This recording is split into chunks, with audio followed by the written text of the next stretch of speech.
जय Hind. Class 10 social science का ये हैशटैग 4 मतलब चौथा वीडियो है हैशटैग का।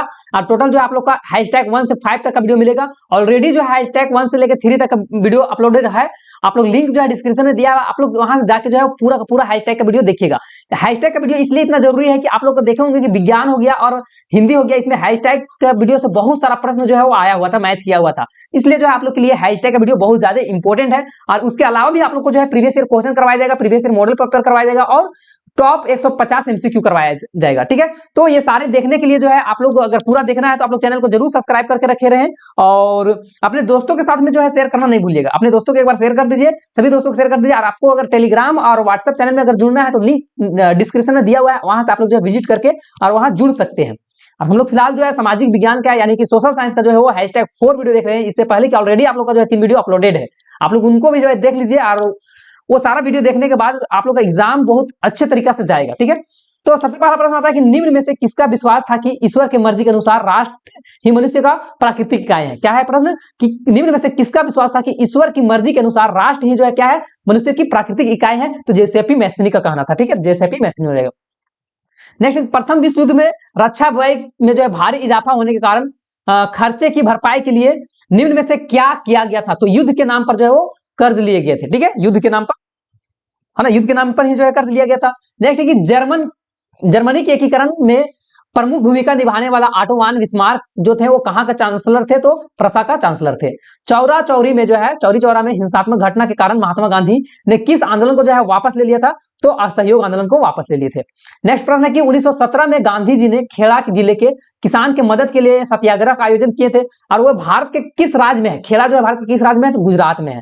नेक्स्ट है कि निम्न में से किस देश को जो है बिट्टो का अधिकार प्राप्त नहीं है। तो यहां में से बेल्जियम को जो है बिट्टो का अधिकार प्राप्त नहीं है।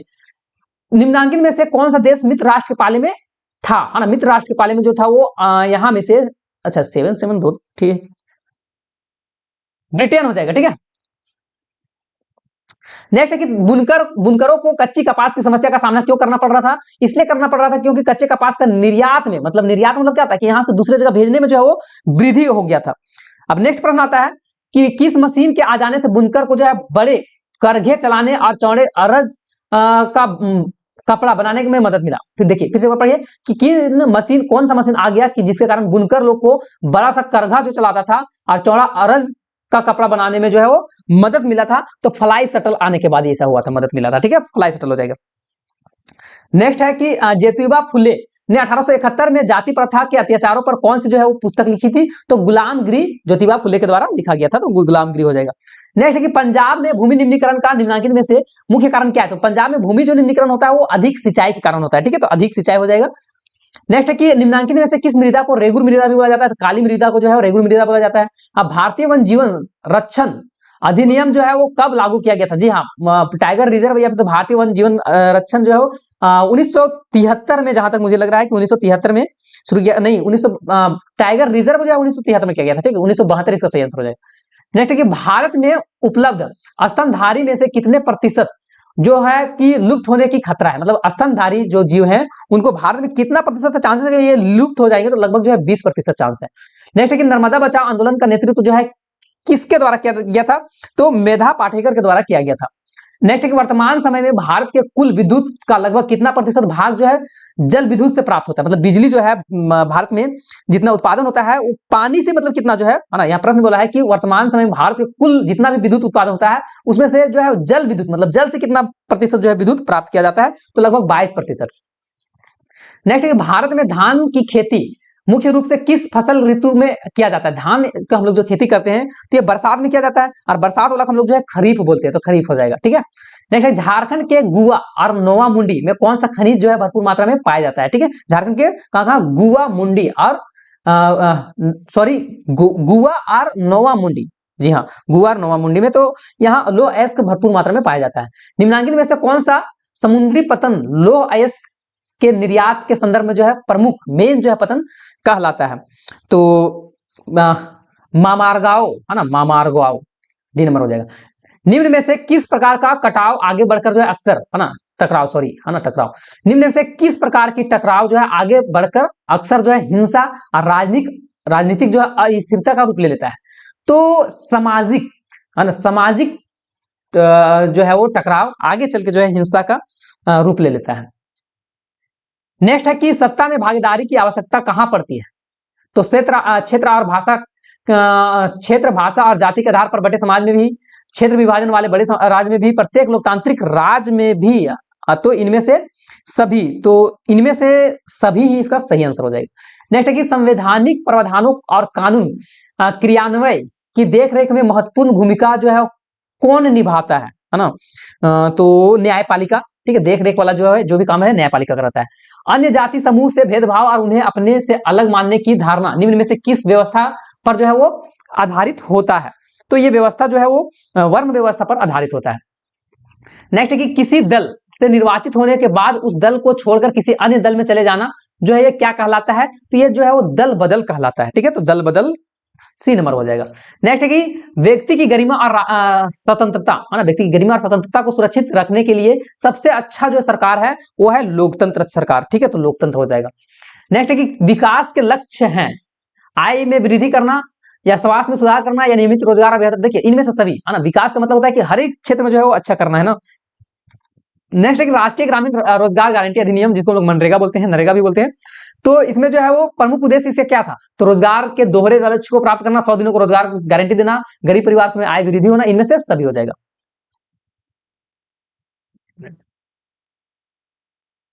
नेक्स्ट है कि मुद्रा का प्राथमिक कार्य क्या है?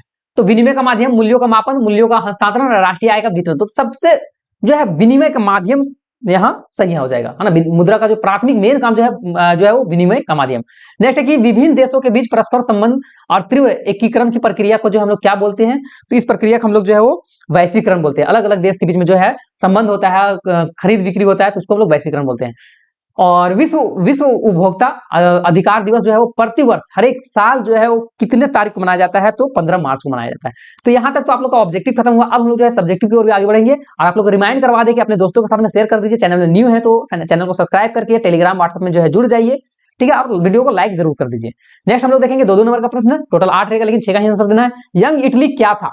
इसका स्थापना किसने किया था? तो यंग इटली जो है एक गुप्त क्रांतिकारी संगठन था और इसकी स्थापना 1830 ईस्वी के दशक में जो है जेसेपी मेसनिक ने एकीकृत इटली के विचार को प्रसारित करने के लिए किया था। नेक्स्ट है कि दांडी यात्रा का महत्व क्या है ना? तो दांडी यात्रा 1930 ईस्वी में जो है दांडी यात्रा जो है 1930 में सविनय अवज्ञा आंदोलन को शुरू किया गया था। दांडी यात्रा देखिए फिर से एक बार समझिए, दांडी यात्रा 1930 को द्वारा जो है वो सविनय अवज्ञा आंदोलन से जो है स्टार्टिंग किया गया था ये। अब मिट्टी के संरक्षण के लिए कोई उपाय बताना है, किन्हीं 2 उपाय। तो मिट्टी हम लोग कैसे बचा सकते हैं? तो ढलान कृषि को प्रोत्साहित करना, संघन जो है वृक्ष हम लोग ज्यादा रोपेंगे जिससे कि वायु का प्रवाह कम होगा, अतिचारण पर हम लोग नियंत्रण रखेंगे, पानी के बहाव को रोकेंगे, तो ऐसे में हम लोग मिट्टी को बचा सकते हैं। खरीफ फसल किसे कहते हैं? तो खरीफ फसल मानसून के आगमन में बोया जाता है तथा इसे सितंबर अक्टूबर में, है ना। खरीफ फसल क्या है? तो इसको मानसून जैसे मतलब जुलाई, है ना, जून जुलाई से मानसून स्टार्टिंग होता है, तो जून जुलाई में अगस्त में बोया जाता है और सितंबर अक्टूबर में काट लिया जाता है। उदाहरण के लिए जो चावल हो गया, मक्का हो गया, बाजरा, कपास। नेक्स्ट है कि भारतीय राष्ट्रीय कांग्रेस की स्थापना कब हुआ था और इनके संस्थापक कौन थे? तो भारतीय राष्ट्रीय कांग्रेस का स्थापना जो है 1885 ईस्वी में हुआ था और इसके संस्थापक एमओ ह्यूम थे। और गठबंधन सरकार से आप क्या समझते हैं? तो गठबंधन सरकार का मतलब होता है कि एक से ज्यादा राजनीतिक पार्टी द्वारा साथ मिलकर सरकार जो बनाई जाती है उसी को हम लोग गठबंधन सरकार कहते हैं। और आमतौर पर जो है गठबंधन में शामिल दल एक राजनीतिक गठजोड़ करते हैं और एक साझा कार्यक्रम को जो है स्वीकार करते हैं। नेक्स्ट है कि हमारे देश में विकासात्मक लक्ष्य क्यों होना चाहिए? तो उच्च प्रति व्यक्ति आय और उच्च साक्षरता दर तथा स्वास्थ्य, है ना, स्वास्थ्य स्तर, पूर्ण रोजगार एवं उत्तम संरचनात्मक सुविधाएं होनी चाहिए। नेक्स्ट है विश्व व्यापार संगठन क्या है? WTO वर्ल्ड ट्रेड ऑर्गेनाइजेशन क्या है और यह कब और क्यों स्थापित किया गया था? तो विश्व व्यापार संगठन जो है एक अंतरराष्ट्रीय संगठन है जो कि सदस्य और राष्ट्रों के बीच में व्यापार के संबंधी नियम को संचालन करता है कि इस तरह से नियम होना चाहिए। और इसकी स्थापना जो है 1 जनवरी 1995 ईस्वी में किया गया था और इसका मुख्यालय जो है जेनेवा में है। यहां तक तो 2-2 नंबर का प्रश्न हुआ। अब हम लोग 3-3 नंबर का प्रश्न को देख लेते हैं। तो मरियान और जर्मेनिया कौन थे? जिस तरह से उन्हें चित्रित किया गया उनका क्या महत्व था? और जहां तक मुझे लग रहा है कि सिलेबस से हट चुका है, जहां तक लग रहा है मुझे, तो देख लेते हैं, अगर होगा तो आप लोग पढ़ लीजिएगा। फ्रांस की क्रांति के दिनों में कलाकार ने नारी रूपक का जो है वो रूपकों का प्रयोग अमृत, विचार स्वतंत्रता हो गया, मुक्ति हो गया, ईर्ष्या हो गया, लालच हो गया आदि को प्रकट करने के लिए किया गया था। और कुछ कलाकार ने इन महिला रूपकों का प्रयोग एकता के राष्ट्रीय का प्रतीक के रूप में जो किया था। और फ्रांस में जो है फ्रांस के राष्ट्र के प्रतीक के रूप में जो है लोकप्रिय ईसाई नाम के मैरियन ने दिया गया था। उसके द्वारा जो है वो लाल टोपी, तिरंगा और कलगी के साथ दिखाया गया था और उसकी प्रतिमाएं सार्वजनिक चौराहे पर लगाई गई थी ताकि लोग उसे देखें और राष्ट्रीय है ना प्रतीक जो है एकता का राष्ट्रीय प्रतीक याद आ रहे थे। और इसी प्रकार जर्मनी में जो है वो जर्मन राष्ट्र के प्रतीक के रूप में जर्मेनिया को जो है रूपक माना गया था। ठीक है, जिसे हम लोग कैसे मानते हैं भारत माता, है ना, भारत माता एक मतलब स्त्री को मान लिया ना कि हम लोग का माई है ना, माता मान लेते हैं भारत को। ठीक है, तो उसी प्रकार से यहाँ एक देश के प्रति जो है वो दिखाया गया था कि मतलब जो है इसको कि हम लोग का मेन जो है मुकुट के द्वारा सजा उजा दिया गया था। नेक्स्ट कि भारतीय अर्थव्यवस्था पर महामंदी के प्रभावों को व्याख्या करते हुए संक्षिप्त टिप्पणी लिखना। ठीक है, तो भारतीय अर्थव्यवस्था में महामंदी का प्रभाव क्या हुआ था, तो महामंदी आने से होता क्या है, तो इस महामंदी 1929 से लेकर 1934 तक था। ठीक है, और इसके काल में जो है भारत में आयात और निर्यात व्यापार पर 50% का कमी आ गया था, आयात में भी और निर्यात में भी। और इस महामंदी का जो है बंगाल के पटसन पैदा करने वाले लोग पर जो है विशेष रूप से बड़ा विनाशकारी प्रभाव पड़ा था और पटसन के मूल्य में 60% जो है गिरावट आ गया था, जिससे कि बंगाल को पटसन उत्पादक बर्बाद हो गया था और वे कर्ज के बोझ में चले गए थे। उसी प्रकार छोटे छोटे किसान जो थे इस बर्बादी से नहीं बच सके और उनकी आर्थिक दशा और भी जो है वो खराब होने लगी थी। नेक्स्ट है कि संक्षेप में बताएं कि दो महायुद्धों के बीच में जो आर्थिक परिस्थितियां पैदा हुई है उनमें से अर्थशास्त्रियों और राजनेताओं ने क्या सबक सिखाया। तो पहला कि अंतर युद्ध है कि आर्थिक अनुभव बहुत खराब थे और अधिकतर देश बर्बाद हो गए थे और बहुत से शहर जो है वो नष्ट हो गया थे। ठीक है, दो महायुद्ध कौन कौन, जो वर्ल्ड वार हुआ था, ठीक है, विश्व युद्ध। और अर्थशास्त्रियों और राजनीतिज्ञों जो राजनेताएं लोग थे, अर्थशास्त्री और राजनेताओं ने सबक यही सीखा कि उन्होंने औद्योगिक देशों की आर्थिक स्थिरता को सुनिश्चित करना होगा और साथ ही उनमें से जो है वो सारे संसार की परस्पर जो है आर्थिक निर्भरता की समझ भी उत्पन्न करना होगा। नेक्स्ट है कि जल दुर्लभता क्या है, जल संरक्षण कैसे किया जा सकता है। ठीक है, तो जल दुर्लभता बहुत ही एक तरह का देखा जाए कि जल जो है पानी के जिस प्रकार से दुर्लभ बनते जा रहा है, कमी होते जा रहा है, ये आगे चल के जो है बहुत परेशानी में ये डाल सकता है।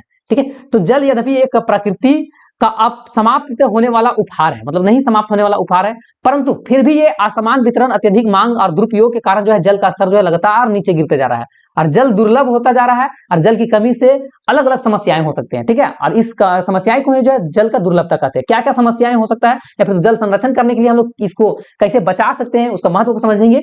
तो जल को संशोधित करके इसे बार बार प्रयोग में लाया जा सकता है ना, रिसाइकल करके। उसके बाद जो है वो वर्षा के दिनों में जल को व्यर्थ ना बहने देकर जो है समुद्र में चला जाता है व्यर्थ बह के, और उस पानी में जो बरसात में पानी गिरता है उसको जो है कहीं ना कहीं जमा करके नहर कोड़ के तालाब कोड़ के उसको जो है जमा कर लेना है ताकि जो है समुद्र में ना जा पाए। बड़े बड़े गहरे तालाब बनाकर इस पानी को एकत्रित किया जा सकता है। गर्मी के महीने में जल का प्रयोग सिंचाई अथवा अन्य काम के लिए किया जा सकता है। इस तरह से और भी पॉइंट आप लोग पढ़ लीजिएगा। नेक्स्ट है कि भारत में लौह अयस्क के वितरण का वर्णन करें। तो भारत जो है संसार में है ना, भारत में संसार का लगभग 20% लोहा भारत में है और भारत में कहाँ है, तो ये छत्तीसगढ़ में है, झारखंड में है, उड़ीसा में है, गोवा में है और कर्नाटक राज्य में है। और इन राज्यों का कुल उत्पादन जो है 95% से भी अधिक भाग प्राप्त किया जा सकता है। ठीक है, और इसके अतिरिक्त जो है और भी कई राज्य में जो लोहा पाया जाता है। अब इसके जो है प्रमुख लोहा उत्पादक जो है क्षेत्र कौन कौन से है, तो छत्तीसगढ़ में कहाँ होता है, तो इस राज्य का अधिकांश लोहा हेमेटाइट किस्म का होता है और यह दुर्ग, बस्तर और दांतेवाड़ा जिला में लोहा का उत्पादन किया जाता है। बस्तर के जिले में भी जो है वो बेलाडीहा हो गया, राघाट हो गया, प्रमुख में लोहा पाया जाता है। झारखंड में भी है, झारखंड के पश्चिम और पूर्वी सिंहभूम में जिले में लोह अयस्क निकाला जाता है। यहाँ प्रमुख क्षेत्र जो है गुआ और नवा मुंडी है। उड़ीसा में भी निकाला जाता है, सुंदरगढ़, कर्नाटक में भी निकाला जाता है और गोवा में भी। नेक्स्ट है कि छोटा नागपुर पठारी क्षेत्र में अधिकांश लोहा तथा इस्पात उद्योग संकेंद्रित है, कारण बताएं। तो छोटा नागपुर के पठारी क्षेत्र में जो है अधिकांश लोहा तथा इस्पात उद्योग संक्रेदित है। इस प्रदेश में जो है इस उद्योग के विकास के लिए अधिक अनुकूल सापेक्षित परिस्थितियां हैं। इनमें से कौन है, तो पहला लौह अयस्क की कम लागत, दूसरा जो है उच्च कोटि के कच्चे माल की निकटता और सस्ते श्रमिक भी मिल जाते हैं और स्थानीय बाजार में इसकी मांग भी जो है वो बहुत ज्यादा है। नेक्स्ट प्रश्न है कि आधुनिक लोकतांत्रिक व्यवस्था में सत्ता के साझेदारी के अलग अलग तरीके क्या हैं। इनमें से प्रत्येक का एक उदाहरण देना है अथवा सत्ता के साझेदारी में किन्हीं 4 रूपों को जो है व्याख्या करना है, या फिर तो अथवा भारत में सत्ता में भागीदारी के लिए कौन कौन से जो है तरीके अपनाए गए हैं। ठीक है, अब हम लोग आंसर देखेंगे। तो आधुनिक लोकतांत्रिक व्यवस्था में सत्ता का साझेदारी के अलग अलग तरीके निम्नांकित है। क्या क्या है, तो सत्ता के बंटवारे का पहला रूप हमें सरकार के 3 अंगों विधायिका, कार्यपालिका और न्यायपालिका में जो है सत्ता का बंटवारा में मिलता है। जैसे कि भारत के संविधान में भारत के संविधान ने जो है वो शक्ति का विभाजन विधायिका, कार्यपालिका और न्यायपालिका में कर रखा हुआ है। और शक्ति का ऐसे बंटवारा जो है वो क्षैतिज वितरण कहलाता है। और दूसरा जो है सत्ता का बंटवारा का दूसरा रूप जो है, हमें सरकार के बीच में विभिन्न स्तरों की सरकार को बांटा गया है, जैसे कि केंद्र सरकार हो गया, प्रांतीय या फिर तो क्षेत्रीय स्तर के सरकार हो गया। अलग अलग सरकार को उच्च से लेकर निम्नतम स्तर में बांटा गया। इसको हम लोग ऊर्ध्वाधर वितरण कहते हैं। इस प्रकार और भी आगे अपना पढ़ लीजिएगा पॉइंट को। विकेंद्रीकरण किसे कहते हैं, इसकी आवश्यकता क्यों पड़ती है और इसका क्या लाभ है। तो जब केंद्र और राज्य सरकारों की शक्तियां लेकर स्थानीय सरकार को दे दिया जाता है, तो इसी को हम लोग जो है सत्ता का विकेंद्रीकरण कहते हैं। और विकेंद्रीकरण का आवश्यकता इसलिए होती है ना, क्योंकि जो है इसे अनेक कारण इसमें शामिल है। पहला कारण यह है कि भारत में बहुत से राज्य, जैसे कि उत्तर प्रदेश हो गया, राजस्थान हो गया, मध्य प्रदेश हो गया आदि, आकार में बड़े हैं और इन राज्य का सरकार अपने विभेद इकाइयों की ओर पूरा ध्यान नहीं दे सकती है, इसलिए उनका प्रबंध पूरी तरह से जो है ठीक ठाक नहीं हो पाता है। इसलिए विकेंद्रीकरण, यह मसला हल हो जाता है विकेंद्रीकरण के थ्रू। उसी प्रकार जो है ये कुछ राज्यों में अनेक भाषाएं के लोग रहते हैं, अनेक जाति के लोग रहते हैं, अनेक धर्म के लोग रहते हैं, तो जिन सबकी आकांक्षाओं को पूरा करना राज्य सरकार के बस के बात नहीं होता है। इसलिए जो है शक्ति का विकेंद्रीकरण अन्य विभिन्नताओं को हल करने के लिए भी जो आसान कर देता है। तो सत्ता का विकेंद्रीकरण का बहुत सारा जो है वो कारण है। और इससे लाभ ये है कि स्थानीय समस्याओं को प्रभावी ढंग से समाधान किया जा सकता है और लोकतंत्र आदर्शों की पूर्ति भी किया जा सकता है, संवैधानिक आवश्यकताओं को भी पूर्ति किया जा सकता है और स्थानीय स्तर पर जो है वो शासन में जनता की भागीदारी भी होता है। नेक्स्ट है कि लोकतंत्र किस प्रकार नागरिक की गरिमा और आजादी को सुरक्षित रखता है, चर्चा करें। या फिर तो लोकतंत्र व्यक्तियों की गरिमा में वृद्धि किस प्रकार करता है। तो पहला, प्रत्येक व्यक्ति अपने साथ में या फिर तो प्रत्येक व्यक्ति अपने साथ के लोगों को सम्मान पाना चाहता है और लोकतांत्रिक व्यवस्था में नागरिक की भाषण देने और अपने विचार को व्यक्त करने के लिए जो है पूर्ण स्वतंत्रता होती है। लोकतांत्रिक व्यवस्था में सभी राजनीतिक दलों के चुनावों में जो है चुनाव से पहले और चुनाव के बाद जो है स्वतंत्र रूप से कार्य करने का भी आज्ञा होता है और लोकतांत्रिक व्यवस्था में सभी वर्गों और धर्मों को जो है वो सम्मान दिया जाता है। तो इस प्रकार से जो है वो लोकतंत्र में किस प्रकार नागरिक की गरिमा को आजादी दिया जाता है या सुरक्षा रखा जाता है, वो चीज के बारे में। नेक्स्ट है कि अपने क्षेत्र के बाजार में जाने पर उपभोक्ता के रूप में अपने कुछ कर्तव्यों का जो है वर्णन करना। मतलब आप जो है अपने क्षेत्र का बाजार में गए हैं और उपभोक्ता है, तो उसके बारे में आप लोग कुछ कर्तव्य, आप लोग को क्या क्या बनता है उसको जो है वर्णन करना है, या फिर तो उपभोक्ता के विभिन्न कर्तव्यों का वर्णन करना है, या फिर तो उपभोक्ता अपनी एकजुटता का प्रदर्शन कैसे कर सकते हैं। तो उपभोक्ता अपनी एकजुटता को प्रदर्शन शोषण के विरुद्ध अपने अधिकार और कर्तव्य को जानकर कर सकते हैं कि हम लोग का क्या अधिकार है। उन्हें जागरूक रहने की आवश्यकता है। यदि उपभोक्ता यह चाहते हैं कि उनके अधिकार को सुरक्षित रहे, तब उनके लिए कुछ कर्तव्य को भी है पूरा करना पड़ता है। तो क्या क्या कर्तव्य हो सकता है। तो उपभोक्ता का यह कर्तव्य है कि बाजार में सामान खरीदते समय वह उसकी गुणवत्ता अवश्य देखिए, अच्छा होगा तो ही वो गारंटी के साथ वह खरीदें, गारंटी कार्ड लेना न भूलें। उपभोक्ता के लिए यह उचित व लाभकारी होगा, वे जहां तक जो है संभव हो सके वही माल को खरीदे जिस पर ISI का या फिर तो एक मार्क का निशान लगा हो, या फिर तो जहां तक हो सके तो उनको खरीदने के जो सामान है सेवा रसीद जरूर ले लेना चाहिए, चिट्ठा ले लेना चाहिए। आप लोग कुछ भी खरीदते हैं तो चिट्ठा वगैरह ले लीजिए। तो इस तरह से नेक्स्ट है कि एक अर्थव्यवस्था में मुद्रा की भूमिका को जो है विवेचना करना है। देखिए मुद्रा क्या काम करता है। तो मुद्रा जो है उपभोक्ता में मुद्रा का भूमिका, सबसे पहला कि हम जानते हैं कि मुद्रा विनिमय का माध्यम है ना, और इसके रूप में जो है विनिमय के माध्यम के रूप में अपनाई जाती है और इसलिए हम जो है अपनी आवश्यकताओं की संतुष्टि के लिए मुद्रा के बदले में वस्तु और सेवा को क्रय कर सकते हैं। व्यापार में मुद्रा का क्या भूमिका है। तो मुद्रा का द्वारा जो है व्यापारिक क्रियाएं सरलता पूर्वक की जा सकती है, क्योंकि मुद्रा की सहायता से ही जो है हम लोग एक स्थान से दूसरे स्थान के वस्तुओं को खरीद बिक्री कर पाएंगे। बजट के निर्माण के लिए भी जो है मुद्रा का बहुत भूमिका है। राष्ट्रीय आय के मापन के लिए मुद्रा का भूमिका है। उसी प्रकार उत्पादन में जो है मुद्रा का भूमिका है। इस प्रकार आप लोग जो है हर एक पॉइंट को एक बार पढ़ लीजिएगा। अथवा अतिरिक्त मुद्रा वाले लोगों और जरूरतमंद लोगों के बीच में बैंक किस तरह से कार्य करते हैं। तो देखिए अतिरिक्त मान लीजिए कि यहाँ ए व्यक्ति है, ये बैंक है, ठीक है, ये बैंक है और ये बी व्यक्ति है। अब इसके पास बहुत पैसा है, अब ये क्या करेगा, बहुत पैसा है तो ये सबको तो यूज नहीं करेगा, ये बैंक में लेके जाकर जमा कर देगा। अब ये बी के पास कुछ पैसा नहीं है तो बैंक क्या करेगा कि लो, ऋण लो और उसके बाद वो उसको देगा। तो बैंक जो है अतिरिक्त मुद्रा और जरूरतमंद के हिसाब से जो है वो, जब अधिक पैसा वाला आदमी बैंक में पैसा जमा करता है तो जिसके पास पैसा नहीं रहता वो ऋण के रूप में लेके और उससे जो है अपना सूद समेत जो है वो देता है। ठीक है, ये जमा कर रहा है बैंक के पास तो बैंक इसको ब्याज देता है। मान के चलिए कि बैंक जो है जो जमा किया उसको 5% दे रहा है, ठीक है, तो जिसको ऋण दिया उसे 8% लेगा और बीच में बच गया कितना प्रतिशत, 3%। तो यही है बैंक का कमाई होता है। नेक्स्ट है यहां से लॉन्ग आंसर वाला क्वेश्चन। तो सत्याग्रह के विचार का क्या अर्थ है। महात्मा गांधी द्वारा जो है सफलता पूर्वक चलाए गए सत्याग्रह आंदोलन का वर्णन करना है। तो सत्याग्रह दमनकारियों के विरुद्ध में जन आंदोलन का एक अहिंसावादी ढंग था। इसमें से जो है वो यह विचार था कि यदि उद्देश्य सच्चा हो और संघर्ष अन्याय के विरुद्ध में है तो दमनकारियों के विरुद्ध में लड़ने के लिए शारीरिक बल का जरूरत नहीं पड़ेगा। हम लोग जो है वो अहिंसा के तौर तरीका से जो है हम लोग लड़ाई को जीत सकते हैं। पहला जो है हम लोग देखेंगे कि दक्षिण अफ्रीका में सत्याग्रह ही तकनीक सफल क्यों किया हुआ था। तो 1916 ईस्वी में उन्होंने चंपारण के किसान को न्याय दिलाने के लिए जो है संघर्ष किया और उन्होंने सरकार को जो 1918 में जो है वो चंपारण के किसान के कल्याण के लिए जो है अधिनियम पारित करना पड़ा। उसी प्रकार 1917 में जो है वो गुजरात के खेड़ा जिला में जो है किसान की मदद के लिए जो है सत्याग्रह आयोजन किया गया था। उसी प्रकार जो है 1918 में किया गया था अहमदाबाद में श्रमिक के लिए। 19वीं सदी के यूरोप में कुछ उद्योगपति मशीन के बजाय हाथ से काम करने वाले श्रमिक को प्राथमिकता देते थे। 3 कारण बताना है। सबसे पहला कि विक्टोरियल कालीन ब्रिटेन में मानव श्रम की कोई कमी नहीं थी और इसलिए कुछ उद्योगपति मशीन के बजाय जो हाथ से काम करने वाले श्रमिक को प्राथमिकता देते थे। दूसरा कि कुछ उद्योगपति बड़े मशीन पर भारी खर्चा करने से हिचकिचाते थे क्योंकि जो है मशीन में लागत बहुत ज्यादा रहता था और लगाने की यह जरूरी नहीं था कि उनके पास ऐसा जो उनके जो है ऐसा करने से लाभ मिलेगा, मतलब मशीन लगाने से लाभ मिलेगा ऐसा मतलब वो नहीं मतलब चाहते थे। बहुत से ऐसे उद्योग जो थे जहां श्रमिक की संख्या घटती रहती थी और गैस घर, शराब खाने, बंदरगाह, जहाज मरम्मत और साफ सफाई जो है काम में मजदूर की संख्या घटती बढ़ती रहती थी। तो ऐसे में उद्योग में जो है उद्योगपति मशीन के बजाय जो है मजदूर को ही जो है काम में रख लिया करते थे। नेक्स्ट है कि महात्मा गांधी ने कहा कि स्वराज की लड़ाई दरअसल अभिव्यक्ति, प्रेस और सामूहिकता की लड़ाई है। व्याख्या करें तो भारत में जो है औपनिवेशिक शासन के दौरान सरकार द्वारा उन्हीं सभी प्रक्रियाओं एवं व्यवस्थाओं पर प्रतिबंध लगाया जो कि राष्ट्रवाद में जो है सीधे संबंधित थे। इनमें से अभिव्यक्ति का अधिकार, प्रेस का स्वतंत्रता तथा संगठन बनाने की स्वतंत्रता मुख्य थे। अतः गांधी जी ने जब स्वराज को अपना उद्देश्य घोषित किया तो उन्होंने स्पष्ट रूप से जो है अभिव्यक्ति, प्रेस और संगठन बनाने की स्वतंत्रता को जो है वो स्वराज का महत्वपूर्ण भाग जो है वो स्वीकार कर लिया था। नेक्स्ट है कि भारत में खाद्य सुरक्षा का विवरण देना है। या फिर तो खाद्य सुरक्षा से आप क्या समझते हैं, इस दिशा में जो है भारत सरकार के लिए किए गए प्रयास का वर्णन करना है। तो देखिए सभी लोगों के लिए भोजन की उपलब्धता तथा उन्हें प्राप्त करने का सामर्थ्य को खाद्य सुरक्षा के नाम से जाना जाता है। और खाद्य सुरक्षा के लिए 3 पहलू जो है वो खाद्य पदार्थों का उपलब्धता, खाद्य पदार्थों की सुलभता तथा लोगों के पास खाद्य पदार्थों की प्राप्त करने की सामर्थ्य। दूसरा जो है वो खाद्य में जो है वो सुरक्षा को सुनिश्चित करने के लिए सरकार द्वारा जो है राष्ट्रीय खाद्य सुरक्षा प्रणाली का गठन किया गया है। इसके 2 मुख्य का आधार है। पहला जो है बफर स्टॉक और सार्वजनिक वितरण। इस प्रकार आगे जो है आप लोग और भी पॉइंट पढ़ लीजिएगा।